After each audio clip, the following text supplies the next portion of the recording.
ನಮಸ್ಕಾರ, ನಾನು ಶರ್ಮಿತಾ ಶೆಟ್ಟಿ. ಪಾಲಿಕೆ ಚುನಾವಣೆಗೆ ಸಿಎಂ ಬೊಮ್ಮಾಯಿ ತಯಾರಿಯನ್ನ ಮಾಡಿಕೊಳ್ತಾ ಇದ್ದಾರೆ. ನಗರದಾದ್ಯಂತ ಬೊಮ್ಮಾಯಿ ರೌಂಡ್ಸ್ ಅನ್ನ ಹಾಕ್ತಾ ಇದ್ದಾರೆ. ವಿವಿಧ ಅಭಿವೃದ್ಧಿ ಕಾಮಗಾರಿಗಳ ಪರಿಶೀಲನೆಯನ್ನ ಮಾಡ್ತಾ ಇದ್ದಾರೆ.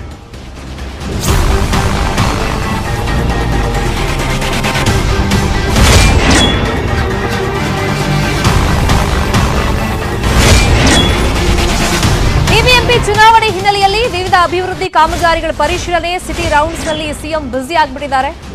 ಸೊ ಇವತ್ತು ಕೆಆರ್ಪುರಂ ವ್ಯಾಪ್ತಿಯಲ್ಲಿ ಅಭಿವೃದ್ಧಿ ಕಾಮಗಾರಿಗಳನ್ನ ಪರಿಶೀಲನೆ ಮಾಡಿದ್ರು. ಕಾಮಗಾರಿ ಕೆಲವು ಕಡೆ ವಿಳಂಬ ಆಗಿದ್ದಕ್ಕೆ ಅಧಿಕಾರಿಗಳಿಗೆ ಸ್ಥಳದಲ್ಲೇ ಕ್ಲಾಸ್ ತಗೊಂಡಿದ್ದಾರೆ ಸಿಎಂ ಬಸವರಾಜ ಬೊಮ್ಮಾಯಿ. ಹೀಗೆ ಒಂದೊಂದೇ ವಿಧಾನಸಭಾ ಕ್ಷೇತ್ರಗಳಿಗೆ ಹೋಗಿ ಅಲ್ಲೇನ್ ಅಭಿವೃದ್ಧಿ ಆಗಿದೆ, ಕಾಮಗಾರಿ ಏನ್ ನಡೀತಾ ಇದೆ, ಪರಿಶೀಲನೆಯನ್ನ ಸ್ಟಾರ್ಟ್ ಮಾಡಿದ್ದಾರೆ. ಮೊನ್ನೆ ತಾನೇ ರಾಜರಾಜೇಶ್ವರಿ ವಿಧಾನಸಭಾ ಕ್ಷೇತ್ರಕ್ಕೆ ತೆರಳಿದ್ರು. ಸೊ ಇವತ್ತು ಕೆಆರ್ಪುರಂ ಕ್ಷೇತ್ರಕ್ಕೆ ತೆರಳಿ ಆ ವಿಧಾನಸಭಾ ಕ್ಷೇತ್ರದಲ್ಲಿ ಏನೆಲ್ಲ ಅಭಿವೃದ್ಧಿ ಕಾಮಗಾರಿಗಳು ನಡೀತಾ ಇದೆ, ಎಲ್ಲಿ ವಿಳಂಬ ಆಗ್ತಾ ಇದೆ, ವಿಳಂಬ ಆಗಿದ್ದ ಕಾರಣ ಏನು, ಅಲ್ಲೇ ಅಧಿಕಾರಿಗಳನ್ನು ಕರೆದು ಕ್ಲಾಸ್ ತಗೊಂಡಿದ್ದಾರೆ. ಅಲ್ಲಿಗೆ ಪಾಲಿಕೆ ಚುನಾವಣೆಗೆ ಈ ಸಿದ್ಧತೆಗಳನ್ನ ಮಾಡಿಸ್ತಾ ಇದ್ದಾರೆ.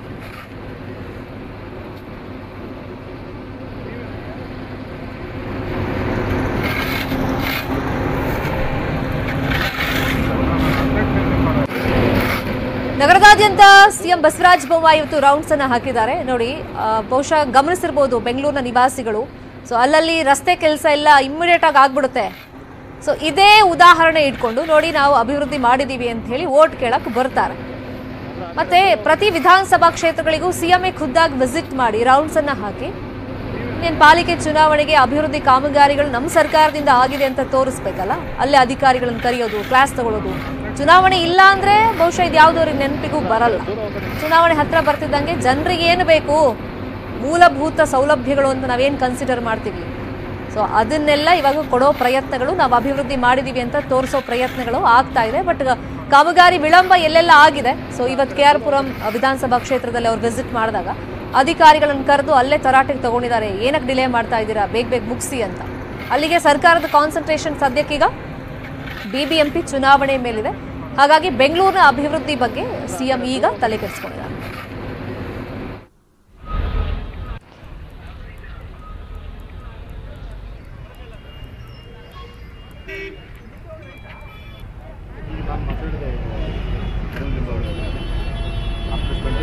ಇದೇ ವಿಚಾರವಾಗಿ ಮತ್ತಷ್ಟು ಇನ್ಫಾರ್ಮೇಶನ್ ಕೊಡೋದಕ್ಕೆ ನೇರ ಸಂಪರ್ಕದಲ್ಲಿ ಜಾಯಿನ್ ಆಗಿದ್ದಾರೆ ನಮ್ಮ political bureau reporter Krishna. Of course ಇದೇನು ಹೊಸದಲ್ಲ, ಎಲೆಕ್ಷನ್ ಬಂದ ತಕ್ಷಣ ಈ ತರ ಸಿಟಿ ರೌಂಡ್ಸ್ ಹೊಡೆಯೋದು, ಅಭಿವೃದ್ಧಿ ಕಾಮಗಾರಿಗಳ ಪರಿಶೀಲನೆ ಮಾಡೋದು. ಬಟ್ ತಯಾರಿಗಳು ಹೆಂಗ್ ಆಗ್ತಾ ಇದೆ, ಅದರಲ್ಲಿ ಸಿಎಂ ಇಂಟ್ರೆಸ್ಟ್ ನೋಡಿದ್ರೆ ಬಹುಶಃ ಚುನಾವಣೆಗೆ ಬಹಳ ಅವರು ಹುಮ್ಮಸ್ಸಿನಿಂದ ತಯಾರಿಗಳನ್ನು ಮಾಡ್ಕೊಳ್ತಿದ್ದಾರೆ ಅಂತ ಕಾಣಿಸ್ತಾ ಇದೆ.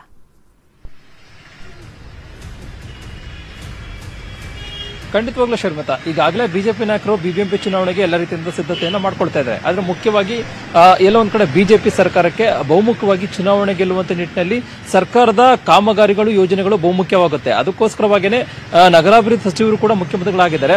ಆ ಒಂದು ಕಾರಣಕ್ಕೋಸ್ಕರವಾಗಿ ಇವತ್ತು ಮುಖ್ಯಮಂತ್ರಿಗಳು ಸರ್ಪ್ರೈಸ್ ವಿಸಿಟ್ ಅನ್ನು ಮಾಡಿದ್ದಾರೆ. ಮುಖ್ಯವಾಗಿ ಕೆಆರ್ಪುರ ವಿಧಾನಸಭಾ ಕ್ಷೇತ್ರದಲ್ಲಿ ವಿವಿಧ ಸ್ಥಳಗಳಿಗೆ ಭೇಟಿ ನೀಡಿ ಅಲ್ಲಿರ್ತಕ್ಕಂಥ ಕಾಮಗಾರಿ ಯಾವ ರೀತಿ ನಡೀತಿದೆ ಅನ್ನೋದ್ರ ಬಗ್ಗೆ ಮುಖ್ಯಮಂತ್ರಿಗಳು ಖುದ್ದು ಪರಿಶೀಲನೆ ನಡೆಸಿದ್ದಾರೆ. ಇಲ್ಲ ಒಂದ್ ಕಡೆ ಒಂದಷ್ಟು ಜನ ಅಧಿಕಾರಿಗಳಿಗೆ ಸಭೆಯಲ್ಲಿ ಹೇಳಿದ್ರು ಕೂಡ ಆ ಒಂದು ಅಧಿಕಾರಿಗಳು ಏನು ಕಾಮಗಾರಿಗಳನ್ನ ಮುಗಿಸುವಂತ ನಿಟ್ಟಿನಲ್ಲಿ ವಿಳಂಬವನ್ನ ತೋರಿಸ್ತಾ ಇದ್ರು. ಇಂತಹ ಧೋರಣೆ ವಿರುದ್ಧವಾಗಿ ಮುಖ್ಯಮಂತ್ರಿಗಳು ಇವತ್ತು ಅಸಮಾಧಾನಗೊಂಡು ಖುದ್ದು ಅವರೇ ಯಾವ ರೀತಿ ಕಾಮಗಾರಿಯನ್ನ ಮಾಡ್ತಿದ್ದಾರೆ ಅನ್ನೋದ್ರ ಬಗ್ಗೆ ಮುಖ್ಯಮಂತ್ರಿಗಳು ಪರಿಶೀಲನೆ ಮಾಡಿ ಒಂದಷ್ಟು ಸೂಚನೆ ಮತ್ತೆ ಸಲಹೆಗಳನ್ನ ಮುಖ್ಯಮಂತ್ರಿಗಳು ಕೊಟ್ಟಿದ್ದಾರೆ. ಮತ್ತೆ ಆದಷ್ಟು ಬೇಗ ಕಾಮಗಾರಿಗಳನ್ನ ಮುಗಿಸಬೇಕು ಅನ್ನೋ ಒಂದು ಸೂಚನೆಯನ್ನು ಕೂಡ ಕೊಟ್ಟಿದ್ದಾರೆ. ಶರ್ಮಿತಾ, ಮುಖ್ಯವಾಗಿ ಇವರ ಮುಖ್ಯಮಂತ್ರಿಗಳ ಉದ್ದೇಶ ಇಷ್ಟೇ. ಇಲ್ಲ ಒಂದ್ ಕಡೆ ಈಗಾಗಲೇ ನಾಡಿದ್ದು ಅಂದ್ರೆ 21ನೇ ತಾರೀಕು ಪ್ರಧಾನಿ ನರೇಂದ್ರ ಮೋದಿ ಅವರು ಕೂಡ ಬೆಂಗಳೂರಿಗೆ ಬರ್ತಾ ಇದ್ದಾರೆ. ಇಂತಹ ಸಂದರ್ಭದಲ್ಲಿ ಪ್ರಧಾನಿಗಳು ಕೂಡ ಅಂತಹ ಏರಿಯಾಗಳಲ್ಲಿ ತಿರುಗಾಡುವಂತ ಸಾಧ್ಯತೆ ಇದೆ. ಇಂತಹ ಸಂದರ್ಭದಲ್ಲಿ ಏನಾದ್ರೂ ಅವ್ಯವಸ್ಥೆ ಕಂಡು ಬಂತು ಅಂದ್ರೆ ಇಲ್ಲ ಒಂದ್ ಕಡೆ ಸರ್ಕಾರ ಮತ್ತೆ ತಾವು ಅಂದ್ರೆ ಈಗಾಗಲೇ ಪ್ರಧಾನಿಗಳ ಕೆಂಗಣಿಗೆ ಗುರಿಯಾಗಬೇಕಾಗುತ್ತೆ ಅನ್ನೋ ಒಂದು ಕಾರಣಕ್ಕೋಸ್ಕರವಾಗಿ ಮುಖ್ಯಮಂತ್ರಿಗಳು ಈ ರೀತಿ ಮುತುವರ್ಜಿನ ತೆಗೆದುಕೊಂಡು ಇವತ್ತು ಸರ್ಪ್ರೈಸ್ ಆಗಿ ವಿಸಿಟ್ ಅನ್ನ ಕೊಟ್ಟು ಅಲ್ಲಿ ಭೇಟಿ ಮಾಡಿ ಪರಿಶೀಲನೆ ಮಾಡುವಂತ ಒಂದು ಕೆಲಸವನ್ನು ಕೂಡ ಮಾಡಿದ್ದಾರೆ. ಇದು ಮುಖ್ಯವಾಗಿ ಮುಂಬರ್ತಕ್ಕಂತ ಏನು ಬಿಬಿಎಂಪಿ ಚುನಾವಣೆಗೆ ಸಿದ್ಧತೆ ಕೂಡ ಹೌದು. ಮತ್ತೆ ಮುಖ್ಯವಾಗಿ ಕಾಮಗಾರಿಗಳನ್ನ ಆದಷ್ಟು ಬೇಗ ಮುಗಿಸುವಂತದ್ದಾಗಿರ್ಬೋದು. ಮತ್ತೆ ವಿವಿಧ ಯೋಜನೆಗಳ ಮುಖಾಂತರವಾಗಿ ಮತದಾರರನ್ನ ಸೆಳೆಯುವಂತದ್ದಾಗಿರ್ಬೋದು ಈ ರೀತಿಯಾದಂತಹ ತಂತ್ರಗಾರಿಕೆಯನ್ನ ಮುಖ್ಯಮಂತ್ರಿಗಳು ಮಾಡಿದ್ದಾರೆ. ಮತ್ತೆ ಇನ್ನೊಂದು ಕಡೆ ಈಗಾಗಲೇ ಮಳೆ ಬಂದಂತ ಸಂದರ್ಭದಲ್ಲಿ ಸಾಕಷ್ಟು ಅವ್ಯವಸ್ಥೆಯನ್ನು ಕೂಡ ನಾವು ಕಾಣಿದ್ದೇವೆ. ಮತ್ತೆ ಮುಖ್ಯವಾಗಿ ರಾಜಕಾಲುವೆಯಿಂದ ದೊಡ್ಡ ಸಮಸ್ಯೆ ಕೂಡ ಉದ್ಭವ ಆಗಿರುವಂತದ್ದು. ಮತ್ತೆ ಇಲ್ಲೊಂದು ಕಡೆ ಫ್ಲೇಓವರ್ ಆಗಿರ್ಬೋದು ಮತ್ತೆ ರಾಜಕಾಲುವೆಯಿಂದ ಮನೆಗಳಿಗೆ ನೀರು ಆಗಿರುವಂತಹ ಸನ್ನಿವೇಶ ಕೂಡ ಸೃಷ್ಟಿಯಾಗಿರುವಂತದ್ದು. ಹೀಗಾಗಿ ಇಂತಹ ಸಮಸ್ಯೆಗಳನ್ನ ಈ ರೀತಿ ನಿವಾರಣೆ ಮಾಡುವಂತ ನಿಟ್ಟಿನಲ್ಲಿ ಮುಖ್ಯಮಂತ್ರಿಗಳು ಈ ರೀತಿ ಖುದ್ದು ಪ್ರತಿ ವಿಧಾನಸಭಾ ಕ್ಷೇತ್ರಕ್ಕೂ ಕೂಡ ಇನ್ನು ಮುಂದೆ ಹೋಗೋದಕ್ಕೂ ಕೂಡ ಮುಖ್ಯಮಂತ್ರಿಗಳು ತೀರ್ಮಾನವನ್ನ ಮಾಡಿದ್ದಾರೆ. ಮತ್ತೆ ಮುಖ್ಯವಾಗಿ ಈಗಾಗಲೇ ಕಾಮಗಾರಿಗಳನ್ನ ಆದಷ್ಟು ಬೇಗ ಮುಗಿಸುವಂತ ಸಂಬಂಧಪಟ್ಟಂತೆ ಅಧಿಕಾರಿಗಳಿಗೂ ಕೂಡ ಸೂಚನೆಯನ್ನ ಕೊಟ್ಟಿದ್ದಾರೆ. ಒಟ್ಟಾರೆಯಾಗಿ ಶರ್ಮಿತಾ, ಮುಖ್ಯಮಂತ್ರಿಗಳು ಇವತ್ತು ಪ್ರಾರಂಭ ಮಾಡಿರತಕ್ಕಂಥ ಸರ್ಪ್ರೈಸ್ ವಿಸಿಟ್ ಅನ್ನ ಮತ್ತೆ ಮುಂದಿನ ದಿನಗಳಲ್ಲೂ ಕೂಡ ಪ್ರತಿ ವಿಧಾನಸಭಾ ಕ್ಷೇತ್ರಕ್ಕೂ ಕೂಡ ಸರ್ಪ್ರೈಸ್ ವಿಸಿಟ್ ಅನ್ನು ಹಾಕೋದ್ರ ಮೂಲಕವಾಗಿ ಕಾಮಗಾರಿ ಯಾವ ಬಾಕಿ ಇದೆ ಅದನ್ನ ಮುಗಿಸುವಂತ ನಿಟ್ಟಿನಲ್ಲಿ ಅಧಿಕಾರಿಗಳಿಗೆ ಸೂಚನೆ ಕೊಟ್ಟು ಮುಂಬರತಕ್ಕಂತಹ ವಿಧಾನಸಭಾ ಚುನಾವಣೆಗೆ ಈ ರೀತಿ ಯೋಜನೆಗಳ ಸರ್ಕಾರದ ಯೋಜನೆಗಳು ಮತ್ತೆ ಈ ಕಾಮಗಾರಿಗಳ ಮುಖಾಂತರವಾಗಿ ಮತದಾರರನ್ನ ಸೆಳೆಯೋದಕ್ಕೆ ಮುಖ್ಯಮಂತ್ರಿಗಳು ಮುಂದಾಗಿದ್ದಾರೆ ಅನ್ನುವಂಥದ್ದು. ಶರ್ಮಿತಾ, ಥ್ಯಾಂಕ್ ಯು ಕೃಷ್ಣ ತಮ್ಮ ಇನ್ಫಾರ್ಮೇಶನ್ಗೆ.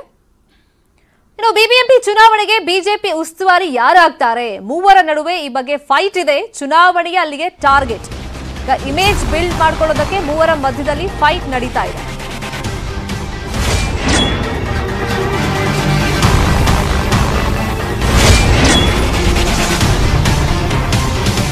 ಯಾರ ಮೂರು ಜನ ರೇಸಲ್ಲಿ ಇರೋರು? ಪೈಪೋಟಿ ಯಾರ ಮಧ್ಯೆ ನಡೀತಾ ಇದೆ ಅಂದ್ರೆ, ಒಂದು ಆರ್ ಅಶೋಕ್, ಮತ್ತೊಂದು ಅಶ್ವಥ್ ನಾರಾಯಣ್, ಮತ್ತೊಬ್ರು ಸೋಮಣ್ಣ.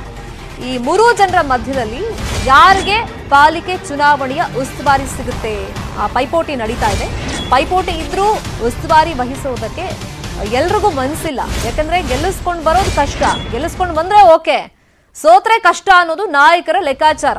ಸೊ ಹಾಗಾಗಿ ಇಂಟ್ರೆಸ್ಟ್ ಇದೆ, ಆದ್ರೆ ಅದು ಮುಂದುವರಿಸಬೇಕಾ ಬೇಡವಾ ಅನ್ನೋದ್ರ ಬಗ್ಗೆ ಸ್ವಲ್ಪ ಕನ್ಫ್ಯೂಷನ್ ಇದೆ. ಕಾರಣ ಗೆದ್ರೆ ಓಕೆ, ಕ್ರೆಡಿಟ್ ಸಿಗುತ್ತೆ, ತಾನು ಉಸ್ತುವಾರಿ ಹೊತ್ಕೊಂಡಿದೆ, ಒಂದು ಪ್ಲಸ್ ಆಗುತ್ತೆ, ಹೈಕಮಾಂಡ್ ಮಟ್ಟದಲ್ಲೂ ಒಂದು ರೆಕಗ್ನಿಷನ್ ತರ ಸಿಗುತ್ತೆ, ಒಂದು ಪಾಯಿಂಟ್ಗಳ ತರ ಆ್ಯಡ್ ಆಗ್ತಾ ಹೋಗುತ್ತಲ್ಲ, ಸೊ ಆ ಥರ ಆಗುತ್ತೆ, ಪರವಾಗಿಲ್ಲ. ಸೋತ್ರೆ ಆ ಜವಾಬ್ದಾರಿಯನ್ನು ಹೊರಬೇಕಾಗುತ್ತಲ್ಲ, ಸೊ ಹಾಗಾಗಿ ಸ್ವಲ್ಪ ಹಿಂದೆ ಮುಂದೆ ನೋಡ್ತಾ ಇದ್ದಾರೆ ನಾಯಕರು. ಮೂವರ ನಡುವೆ ಫೈಟ್ ಇದೆ, ಚುನಾವಣೆಯ ಟಾರ್ಗೆಟ್ ಇದೆ. ಗೆದ್ರೆ ಓಕೆ, ಸೋತ್ರೆ ಏನು ಮಾಡೋದು? ಆ ಹೊಣೆಯನ್ನ ಹೊರೋಕೆ ನಾವು ಸಿದ್ಧರಿದ್ದೀವಾ? ಸೊ ಈ ತರದ ಲೆಕ್ಕಾಚಾರದಲ್ಲಿ ಸದ್ಯಕ್ಕೆ ನಾಯಕರಿದ್ದಾರೆ.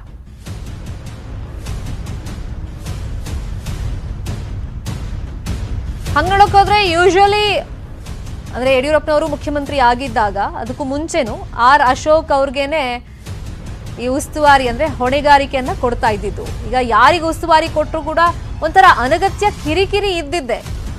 ಗೆದ್ರೆ ಓಕೆ, ನಾನು ಹೇಳ್ದಂಗೆ, ಸೋತ್ರೆ ಏನ್ ಮಾಡೋದು? ವಲಸಿಗ ಸಚಿವರ ಕ್ಷೇತ್ರಗಳ ಟಿಕೆಟ್ ಕಿರಿಕಿರಿ ಸ್ಟಾರ್ಟ್ ಆಗಬಹುದು. ಬಿಬಿಎಂಪಿ ಉಸ್ತುವಾರಿ ಫೈಟ್ ಮಧ್ಯದಲ್ಲಿ ಈಗ 3 ಜನರ ಹೆಸರು ಕೇಳಿಬರ್ತಾ ಇದೆ. ಶಾಸಕರೊಂದಿಗೆ ಬಂದವರಿಗೂ ಟಿಕೆಟ್ ಕೊಡುವ ಅನಿವಾರ್ಯ ಪರಿಸ್ಥಿತಿ ಬರಬಹುದು. ಮೂಲ ಬಿಜೆಪಿ ನಾಯಕರು ಮುನಿಸಿಕೊಳ್ಳುವಂತ ಭಯ ಇದೆ. ವಲಸಿಗರ ಕಡೆ ಬ್ಯಾಟಿಂಗ್ ಮಾಡಿದ್ರೆ ಮೂಲ ಬಿಜೆಪಿ ನಾಯಕರು ಸುಮ್ಮನಿರ್ತಾರ, ನಾವು ಎಷ್ಟು ವರ್ಷಗಳಿಂದ ಪಕ್ಷಕ್ಕೋಸ್ಕರ ದುಡಿದಿದ್ದೀವಿ, ಈಗ ನಮ್ಮನ್ನೇ ನೀವು ಕಡೆಗಣಿಸ್ತಾ ಇದ್ದೀರಾ, ನಿರ್ಲಕ್ಷ್ಯ ಮಾಡ್ತಿದ್ದೀರಾ ಅಂತ. ಸೊ ಅಲ್ಲೂ ಕಿರಿಕ್ ಸ್ಟಾರ್ಟ್ ಮಾಡ್ತಾರೆ. ಈಗ ಬಿಬಿಎಂಪಿ ಚುನಾವಣೆ ಅಂತೂ ನಡೆಸಲೇಬೇಕು, ಅನಿವಾರ್ಯ ಪರಿಸ್ಥಿತಿ. ಕೋರ್ಟ್ ಕೂಡ ಹೇಳಿದೆ, ಇವರು ಈಗ ಸಬೂಬ್ಗಳನ್ನ ಕೊಟ್ಕೊಂಡು ಹೆಂಗೆ ಪೋಸ್ಟ್ಪೋನ್ ಮಾಡ್ಕೊಂಡ್ ಬರ್ತಾ ಇದ್ರು, ಸೊ ಅದಿನ್ ಮುಂದೆ ನಡೆಯಲ್ಲ. ಬಟ್ ಈಗ ಹೊಣೆಗಾರಿಕೆ ಅಂದ್ರೆ ಈಗ ಉಸ್ತುವಾರಿ ತಗೊಂಡ್ರೆ ಗೆದ್ರೆ ಓಕೆ, ಗೆಲ್ಲಿಸ್ಕೊಳ್ಳೋದಕ್ಕೂ ತುಂಬಾ ಕಷ್ಟ ಇದೆ. ಸೊ ಆ ಕಷ್ಟಗಳೇನು ಅಂತ ಒಂದೊಂದೇ ನಿಮ್ಗೆ ತೋರಿಸ್ತಾ ಇದ್ವಿ ನಾವು. ವಲಸಿಗ ಸಚಿವರ ಕ್ಷೇತ್ರಗಳ ಟಿಕೆಟ್ ಕಿರಿಕಿರಿ ಆಗ್ಬೋದು, ಅವ್ರ ಕಡೆಯವ್ರಿಗೆ ಟಿಕೆಟ್ ಕೊಡಿ ಅಂತ ಅವ್ರ ಪಟ್ಟು ಹಿಡಿದು ಕೂರ್ಬೋದು, ಇಂಥದ್ದೆಲ್ಲ ಸಮಸ್ಯೆಗಳು ಇರ್ಬೋದು. 2023 ವಿಧಾನಸಭೆ ಎಲೆಕ್ಷನ್ ಮೇಲೆ ಕಾಂಗ್ರೆಸ್ ಕಣ್ಣಿಟ್ಟಿದೆ. ಕರ್ನಾಟಕದಲ್ಲೇ ಠಿಕಾಣಿ ಹೂಡುವಂತೆ ಉಸ್ತುವಾರಿಗೆ ಸೂಚನೆ ರವಾನೆಯಾಗಿದೆ. ಕಾಂಗ್ರೆಸ್ ಉಸ್ತುವಾರಿ ರಣದೀಪ್ ಸಿಂಗ್ ಸುರ್ಜೇವಾಲಾಗೆ ಈ ಸೂಚನೆ ರವಾನೆಯಾಗಿದೆ.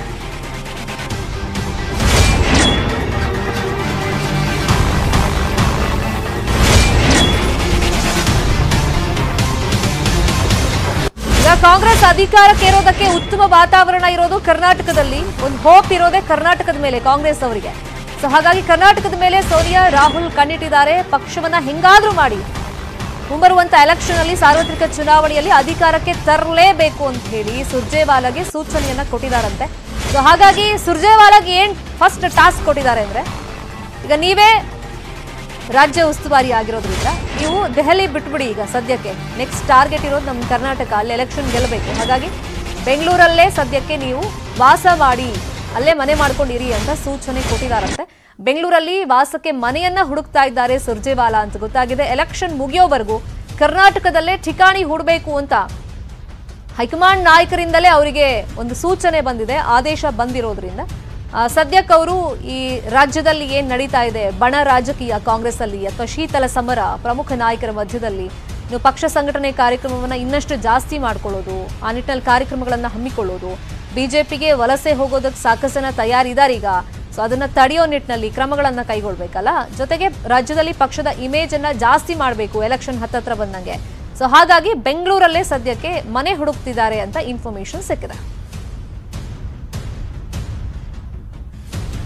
ತಿರುಪತಿ ತಿರುಮಲದ ಮಾದರಿಯಲ್ಲೇ ಬೆಂಗಳೂರಿನ ವಸಂತಪುರದಲ್ಲಿ ಇಸ್ಕಾನ್ನಿಂದ ಶ್ರೀ ರಾಜಾಧಿರಾಜ ಗೋವಿಂದನ ದೇವಾಲಯ ಲೋಕಾರ್ಪಣೆಯಾಗಿದೆ. ರಾಷ್ಟ್ರಪತಿ ರಾಮನಾಥ್ ಕೋವಿಂದ್ ಈ ದೇವಾಲಯ ಲೋಕಾರ್ಪಣೆ ಮಾಡಿದ್ದು 28 ಎಕರೆ ಜಾಗದಲ್ಲಿ ತಿರುಪತಿ ಮಾದರಿಯಲ್ಲೇ ದೇವಾಲಯ ನಿರ್ಮಾಣ ಮಾಡಲಾಗಿದೆ. ಏಕಶಿಲಾ ವಿಗ್ರಹದಲ್ಲೇ ಗೋವಿಂದ, ಲಕ್ಷ್ಮೀ, ಸುದರ್ಶನ ಚಕ್ರ, ಲಕ್ಷ್ಮೀ ನರಸಿಂಹರ ಮೂರ್ತಿ ಇರಿಸಿದ್ದು 7 ದ್ವಾರಗಳ ಮೂಲಕ ಗೋವಿಂದನ ದರ್ಶನ ಮಾಡೋದಕ್ಕೆ ಅವಕಾಶವನ್ನು ನೀಡಲಾಗಿದೆ. ಆಗಸ್ಟ್ 1ರಿಂದ ದೇವಾಲಯಕ್ಕೆ ಭಕ್ತರ ಪ್ರವೇಶ ನೀಡಲಿದ್ದು ಗೋವಿಂದನನ್ನ ಕಣ್ತುಂಬಿಕೊಳ್ಳಬಹುದು.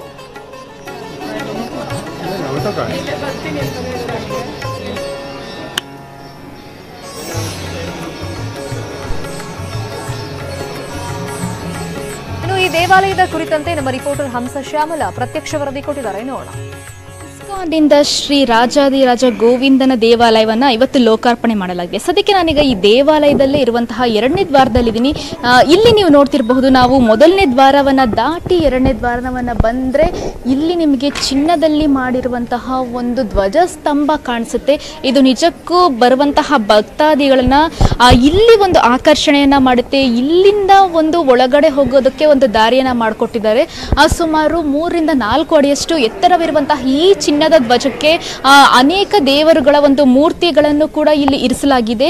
ಹೀಗಾಗಿ ಈ ಒಂದು 2ನೇ ದ್ವಾರ ತುಂಬಾನೇ ಸುಂದರವಾಗಿ ಎಲ್ಲರನ್ನು ಕೂಡ ಆಕರ್ಷಣೆ ಮಾಡುತ್ತೆ, ಬರುವಂತವರಿಗೆ ಒಂದು ಭಕ್ತಿ ಭಾವ ಮೂಡಿಸುತ್ತೆ. ಹಾಗೇನೆ ಇಲ್ಲಿ ಒಂದು ತಿರುಪತಿ ದೇವಾಲಯ ಹೇಗಿದೆ ಅದೇ ರೀತಿಯಲ್ಲಿ 7 ದ್ವಾರಗಳನ್ನ ಮಾಡಿದ್ದಾರೆ. 7 ದ್ವಾರಗಳಲ್ಲಿ ನಾನೀಗ 2ನೇ ದ್ವಾರದಲ್ಲಿದ್ದೀನಿ. ಹಾಗೇನೆ ಇನ್ನು ಉಳಿದಂತೆ 5 ದ್ವಾರಗಳಿದೆ, ಅದನ್ನು ಕೂಡ ನಾನು ತೋರಿಸ್ತೀನಿ, ಅದರ ವಿಶಿಷ್ಟಗಳೇನಿದಾವೆ, ಜೊತೆಗೆ ಅಲ್ಲಿ ಯಾವೆಲ್ಲ ಒಂದು ರೀತಿಯಾದಂತಹ ಒಂದು ಕಲೆಯನ್ನ ಅಡಕವಾಗಿದೆ ಅನ್ನುವಂಥದ್ದನ್ನ ನಾನು ನಿಮಗೆ ತೋರಿಸ್ತೀನಿ. ಇಸ್ಕಾನ್ನ ಒಂದು ಗುರುಗಳಂತಾನೆ ಒಂದು ಪೂಜಿಸುವಂತಹ ಗುರುವ ಅಂದ್ರೆ ಪ್ರಭು ದೇವ ಅವರ ಇಲ್ಲಿ ಒಂದು ಏಕಶಿಲಾ ಮೂರ್ತಿ ಇದೆ. ಆ ಕಪ್ಪು ಏಕಶಿಲಾ ಮೂರ್ತಿಯನ್ನ ಇಲ್ಲಿ ಇರಿಸಲಾಗಿದೆ. ಇದನ್ನ ಇವತ್ತು ಪ್ರೆಸಿಡೆಂಟ್ ಆದಂತಹ ಶ್ರೀ ರಾಮನಾಥ್ ಕೋವಿಂದ್ ಅವರು ಕೂಡ ಇವತ್ತಿನ ಉದ್ಘಾಟನೆಯನ್ನ ಮಾಡಿದ್ರು. 3ನೇ ದ್ವಾರದಲ್ಲಿ ಇಲ್ಲಿ ನಮಗೆ ನೋಡ್ತಿರಬಹುದು, ಜೊತೆಗೆ ಆವರಣ ಕೂಡ ಕಾಣಿಸುತ್ತೆ. ಈಗಾಗ್ಲೇನೆ ಇಲ್ಲಿ ಈ ಒಂದು ತಿರುಪತಿ ಒಂದು ಆ ದೇವಾಲಯ ಯಾವ ರೀತಿ ಇದೆ ಅದೇ ರೀತಿಯಾಗಿ ಇಲ್ಲಿ ಕಂಪ್ಲೀಟ್ ಆಗಿ ಯಾವುದೇ ಒಂದು ವಿಗ್ರಹ ಇರಬಹುದು ಅಥವಾ ಯಾವುದೇ ಒಂದು ಕಲೆಯನ್ನಿರಬಹುದು, ಯಾವುದನ್ನು ಕೂಡ ಬಿಟ್ಟಿಲ್ಲ, ಅದೆಲ್ಲವನ್ನು ಕೂಡ ಇಲ್ಲಿ ಇರಿಸಲಾಗಿದೆ. ಸೊ ಅದೇ ಮಾದರಿಯಲ್ಲೇನೆ ಇಲ್ಲೂ ಕೂಡ ಈ ಒಂದು ಆವರಣವನ್ನ ಮಾಡಲಾಗಿದೆ. ಜೊತೆಗೆ ನಾನು ಹೇಳ್ತಿದ್ದೆ ನಿಮ್ಗೆ 7 ದ್ವಾರಗಳ ರೀತಿಯಾಗಿನೇ ಇದೆ ಅಂತ. ಅದೇ ರೀತಿ ಈಗ 3ನೇ ದ್ವಾರದಲ್ಲಿದ್ದೀನಿ. ಸೊ ಹಾಗೆ ಮುಂದೆ ಒಳಗಡೆ ಯಾವೆಲ್ಲ ದ್ವಾರಗಳಿದೆ ಅಲ್ಲಿನ್ನೂ ವಿಶಿಷ್ಟಗಳೇನಿದೆ ಅಂತ ಅದನ್ನು ಕೂಡ ನಾನು ನಿಮಗೆ ತೋರಿಸ್ತೀನಿ, ಬನ್ನಿ. ಈಗ ನಾನು ಗರ್ಭಗುಡಿಗೆ ಹೋಗುವಂತಹ ಆವರಣದಲ್ಲಿದ್ದೀನಿ. ಇಲ್ಲಿ ನೋಡ್ತಿರಬಹುದು, ಇಲ್ಲೂ ಕೂಡ ಒಂದು ದ್ವಾರ ಇದೆ. ಈ ಕಡೆಯಿಂದಲೂ ಕೂಡ ಭಕ್ತಾದಿಗಳಿಗೆ ಹೋಗೋದಕ್ಕೆ ಅವಕಾಶವನ್ನ ಮಾಡಿಕೊಡ್ತಿದ್ದಾರೆ. ಇಲ್ಲಿ ಸುಮಾರು 9 ಅಡಿ ಎತ್ತರದ ವಿಗ್ರಹ ಇದೆ. ಅಂದ್ರೆ ತಿರುಪತಿ ತಿರುಮಲದಲ್ಲಿ ಯಾವ ರೀತಿ ಒಂದು ವಿಗ್ರಹವಿತ್ತು ಅದೇ ರೀತಿ ಇಲ್ಲೂ ಕೂಡ ಗೋವಿಂದನನ್ನ ನಾವು ಕಣ್ತುಂಬಿಕೊಳ್ಳಬಹುದು. ಆದ್ರೆ ಏನು ಅಲ್ಲಿ ತಿರುಪತಿ ತಿಮ್ಮಪ್ಪನಿಗೆ ಒಂದು ಗೌರವ ನೀಡುವಂತಹ ಹಿನ್ನೆಲೆಯಲ್ಲಿ ಇಲ್ಲಿ 1 ಸೆಂಟಿಮೀಟರ್ ವಿಗ್ರಹವನ್ನು ಮಾತ್ರ ಇಳಿಸಲಾಗಿದೆ. ಇನ್ನು ಉಳಿದಂತೆ ಸೇಮ್ ಟು ಸೇಮ್ ತಿರುಪತಿ ತಿರುಮಲದಲ್ಲಿ ಯಾವ ರೀತಿ ಗೋವಿಂದನಿದ್ದಾನೆ ಆ ಗೋವಿಂದನನ್ನು ಇಲ್ಲೇ ಕಣ್ತುಂಬಿಕೊಳ್ಬಹುದು, ಅಂತಹ ವ್ಯವಸ್ಥೆಯನ್ನ ಇಲ್ಲಿ ಮಾಡಲಾಗಿದೆ. ಜೊತೆಗೆ ಈ ಒಂದು ಕಪ್ಪು ಶಿಲಾ ಏಕ ವಿಗ್ರಹದಿಂದ ಇಲ್ಲಿ ಮಾಡಲಾಗಿರುವಂತದ್ದು ಈ ಒಂದು ಗೋವಿಂದನನ್ನು. ಜೊತೆಗೆ ಇದರ ಜೊತೆಗೆ ಅಂದ್ರೆ ಆವರಣದಲ್ಲಿ ಏನಿದೆ ಅಂದ್ರೆ ಒಳಗಡೆ ಅಕ್ಕಪಕ್ಕದಲ್ಲಿ ಪದ್ಮಾವತಿ ಲಕ್ಷ್ಮಿಯ ಮೂರ್ತಿಯನ್ನು ಕೂಡ ಇರಿಸಲಾಗಿದೆ. ಈಗಾಗಲೇ ಇಲ್ಲಿ ಸುಮಾರು 28 ಎಕರೆ ವಿಸ್ತೀರ್ಣದಲ್ಲಿ ಈ ಒಂದು ದೇವಾಲಯವನ್ನ ಗೋವಿಂದರಾಜನ ದೇವಾಲಯವನ್ನ ಮಾಡಲಾಗಿದ್ದು ಇಲ್ಲಿ ಒಂದು ಸುಮಾರು 5,000 ಜನರು ಕೂಡ ಅನ್ನದಾನ ಅಂದ್ರೆ ಬಂದು ಇಲ್ಲಿ ಊಟದ ಮಾಡೋದಕ್ಕೆ ಅನ್ನದಾನ ಮಾಡೋದಕ್ಕೆ ಅನ್ನದಾನವನ್ನ ಪಡೆಯೋದಕ್ಕೆ ಒಂದು ಎಲ್ಲಾ ರೀತಿಯಾದಂತ ಒಂದು ವ್ಯವಸ್ಥೆಯನ್ನ ಮಾಡಿಕೊಳ್ಳಲಾಗಿದೆ. ಅದರ ಒಂದು ಕನ್ಸ್ಟ್ರಕ್ಷನ್ ಅನ್ನು ಕೂಡ ನಡೆಯಲಾಗ್ತಿದೆ. ಸೊ ಇವತ್ತಿಗೆ ಈ ಒಂದು ದೇವಾಲಯ ಲೋಕಾರ್ಪಣೆ ಆಗಿತ್ತು. ಭಕ್ತಾದಿಗಳಿಗೆ ಆಗಸ್ಟ್ 1ರಿಂದ ಇಲ್ಲಿ ದೇವರ ದರ್ಶನಕ್ಕೆ ಅನುವು ಮಾಡಿಕೊಳ್ಳಲಾಗುತ್ತೆ. ಅಲ್ಲಿಯವರೆಗೂ ಕೂಡ ಉಳಿದಂತಹ ಕಾರ್ಯಗಳನ್ನ ಮುಗಿಸಿ ಇಸ್ಕಾನ್ ದೇವಾಲಯವು ಕಂಪ್ಲೀಟ್ ಆಗಿ ಈ ಒಂದು ದೇವಾಲಯಕ್ಕೆ ಜನರಿಗೆ ಮುಕ್ತವಾಗಿ ಪ್ರವೇಶವನ್ನ ನೀಡೋದಕ್ಕೆ ಒಂದು ಎಲ್ಲಾ ರೀತಿಯಾದಂತಹ ಒಂದು ವ್ಯವಸ್ಥೆನ ಮಾಡ್ಕೊಳ್ಳಲಾಗಿದೆ. ಸೊ ನೋಡೋದ್ರ ನೋಡಿದ್ರಲ್ಲ ಹೇಗಿತ್ತು. ಇಸ್ಕಾನ್ನಿಂದ ಮಾಡಿರುವಂತಹ ಹೊಸದಾದಂತಹ ಒಂದು ಶ್ರೀ ರಾಜಾದಿರಾಜ ಗೋವಿಂದ ದೇವಾಲಯ ಅಂತ. ಸೊ ನೀವು ಕೂಡ ಕೆಲವೇ ದಿನಗಳಲ್ಲಿ ಇಲ್ಲಿ ಬಂದು ಅಂದರೆ ಆ ಕನಕಪುರ ರಸ್ತೆಯಲ್ಲಿರುವಂತಹ ವಸಂತಪುರದಲ್ಲಿರುವಂತಹ ಒಂದು ದೇವಾಲಯಕ್ಕೆ ಬಂದು ನೀವು ಈ ಒಂದು ಗೋವಿಂದನನ್ನ ಕಣ್ತುಂಬಿಕೊಂಡು ಆನಂದಿಸಬಹುದು ಅಂತ ಹೇಳ್ಬೋದು. ಕ್ಯಾಮ್ರಾ ಪರ್ಸನ್ ಶಿವಪ್ಪ ಜೊತೆ ಹಂಸ ಶ್ಯಾಮಲ, ನ್ಯೂಸ್ 18 ಕನ್ನಡ, ಬೆಂಗಳೂರು.